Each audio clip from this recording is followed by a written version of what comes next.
मुझे उसका मुजरा देखते हुए मुसलसल 10वां दिन था। क्या गजब की नई चीज हीरा मंडी में आई थी। उसका नाम बुलबुल था। जब वो नाचती और थड़कती थी तो जैसे तमाम तमाशबीन महव हो जाते। रोजाना उसको नाचता देखकर मेरी शैतानी हवस मजीद प्यासी होती जाती और मैंने फैसला कर लिया कि उससे ज़रूर मिलूंगा। मैं हर कीमत पर उसे हासिल करना चाहता था। उस दिन उस मुजरा के दौरान वो बुझी बुझी सी दिखाई दे रही थी।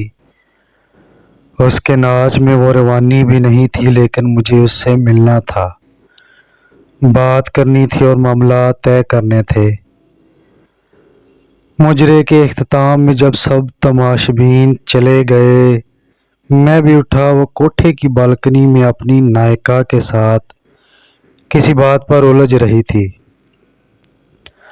दरवाज़ा के साथ थोड़ा करीब हुआ तो मैंने सुना कि वो उससे रो रो कर कुछ मज़ीद रकम का मुतालबा कर रही थी, मगर नायिका उसको धतकार रही थी। और आखिर में गुस्से में वो बुलबुल को अगले दिन वक्त पर आने का कहकर वहाँ से बड़बड़ाती हुई निकल गई। बुलबुल को पैसों की अशद ज़रूरत है, ये जान के मेरे अंदर खुशी की एक लहर दौड़ गई। चेहरे पर शैतानी मुस्कुराहट थी। वो ज़रूरत पूरी करके मैं उसके साथ जो चाहे कर सकता हूँ।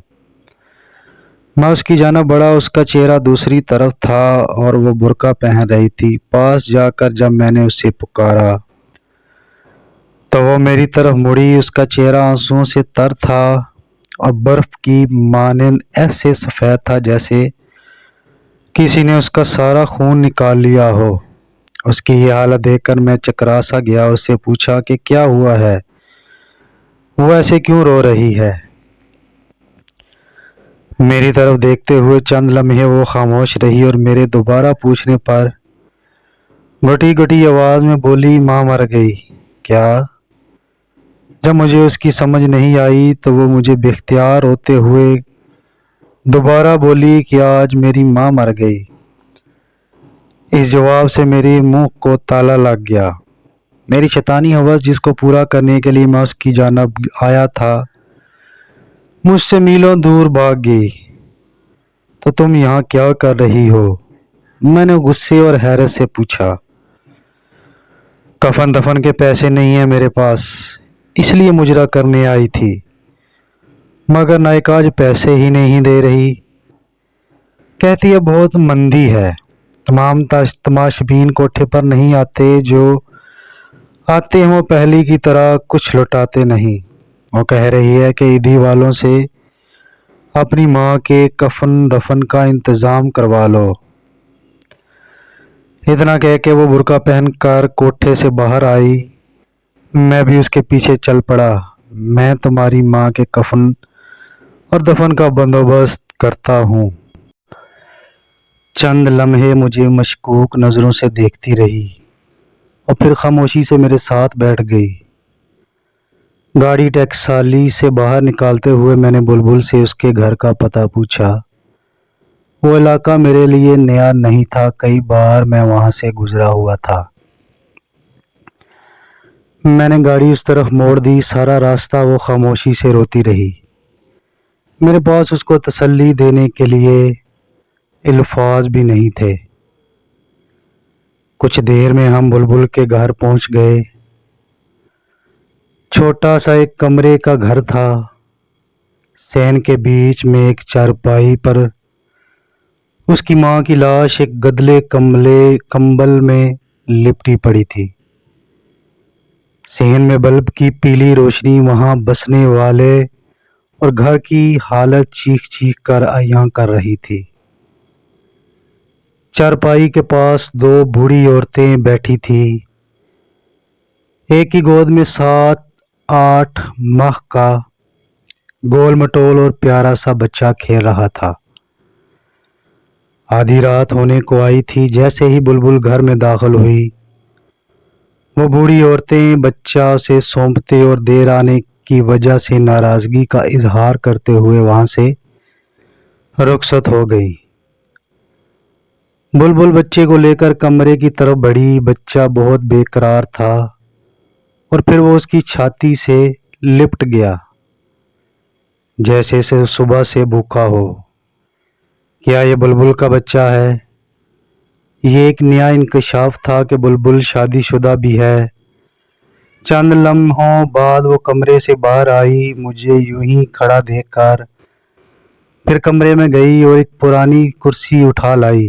سیٹھ جی، معذرت، میرے گھر میں آپ کو بٹھانے کے لیے کوئی چیز نہیں ہے، وہ کرسی رکھتے ہوئے شرمندگی سے بولی۔ میں سر ہلاتے ہوئے اسی کرسی پر بیٹھ گیا۔ کچھ سمجھ نہیں آ رہا تھا کہاں سے شروع کروں۔ تمہارا اصل نام کیا ہے بلبل؟ بالآخر میں نے اس سے پوچھا۔ وہ چپ رہی، شاید بتانا نہیں چاہ رہی تھی۔ افشاں، میرے دوبارہ پوچھنے پر اس نے آہستہ ہی سے کہا، بہت افسوس ہوا تمہاری ماں کی وفات کا۔ وہ خاموش رہی۔ تمہارا باپ، بھائی کوئی ہے؟ اس نے خاموشی سے نہیں میں سر ہلایا۔ یہ تمہارا بچہ ہے؟ اس نے پھر خاموشی سے ہاں میں سر ہلایا۔ تمہارا شوہر کہاں ہے؟ چند لمحوں بعد وہ بولی، چھوڑ گیا۔ تم ہیرا منڈی کیسے گئی؟ تم مجھے ناچنے گانے والی تو نہیں لگتی۔ اب وہ نظر میں اٹھا کر مجھے دیکھتی ہوئی بولی، سیٹھ جی قسمت وہاں لے گئی۔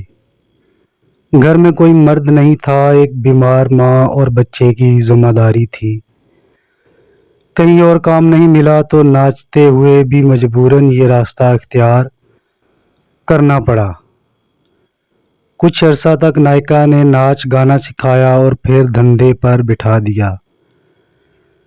وہ مجھے مجرا کرنے کے روزانہ 200 روپے دیتی ہے اور ساتھ میں تماش بینوں کا بچا کچا کھانا، جو میں گھر لا کے اپنی ماں کو کھلاتی ہوں اور خود بھی کھاتی ہوں۔ برقعے میں آتی جاتی ہوں جس سے محلے میں کسی کو پتہ نہیں چلتا اور ایک بھرم قائم ہے۔ سیٹھ جی، ایسی کتنی ہی بے سہارا گمنام لڑکیاں معاشی حالات کے ہاتھوں مجبور ہو کر ان کوٹھوں پر ناچنے پر مجبور ہیں۔ آپ لوگوں کو کیا پتا وہ کتنی مجبور ہو کر یہ قدم اٹھاتی ہیں۔ کوئی لڑکی اپنی خوشی سے یوں سب کے سامنے اپنا جسم، اپنی عزت نیلام نہیں کرتی۔ جو لڑکیاں ایک بار اس دلدل میں گر جاتی ہیں پھر وہ دھنستی ہی چلی جاتی ہیں اور پھر اس میں ہمیشہ کے لیے ڈوب جاتی ہیں۔ یہ سب کچھ بتاتے ہوئے افشاں کے لہجے میں بے بسی اور بے چارگی تھی، جیسے وہ کسی ناکردہ گناہ کی سزا کاٹ رہی ہو۔ میں کچھ دیر اس کے چہرے کو دیکھتا رہا، پھر پرس سے چند نوٹ نکالے اور اس کے ہاتھ میں تھما دیے اور بولا، کل اپنی ماں کی تدفین کرا لینا اور بچے کے لیے کچھ خوراک اور گھر کے لیے راشن پانی لے لینا۔ وہ اتنے سارے نوٹ ایک ساتھ دیکھ کر حیران ہو گئی۔ کیا ہوا؟ میں نے اس کو یوں چپ دیکھتے ہوئے پوچھا۔ سیٹھ جی، مجھے ان روپوں کے بدلے کیا کرنا ہوگا؟ وہ ڈرتے ڈرتے پوچھ رہی تھی۔ شاید یہ سوچ رہی تھی کہ ان نوٹوں کے بدلے سیٹھ پتہ نہیں کب تک اس کا جسم نوچے گا، کب تک اس کو سیٹھ کی رکھیل بن کر رہنا پڑے گا۔ میں اس کی بات سن کر مجھے اپنے آپ سے اتنی نفرت ہوئی کہ میں خواہش کرنے لگا کہ زمین پھٹ جائے اور میں اس میں سما جاؤں۔ مجھے احساس ہوا کہ میں ذلت اور اپنے کردار کی پستی کی آخری حد کو چھو رہا تھا۔ اس بے حس معاشرہ میں ایک تنہا اور بے سہارا لڑکی کوئی مدد کر رہا تھا، مگر وہ اس کو بھی ایک ڈیل کے طور پر سمجھ رہی تھی۔ شاید جہاں سے میں اٹھ کر آیا تھا وہاں پر جانے والے لوگوں سے بغیر کسی وجہ کے مدد کی توقع نہیں کی جا سکتی۔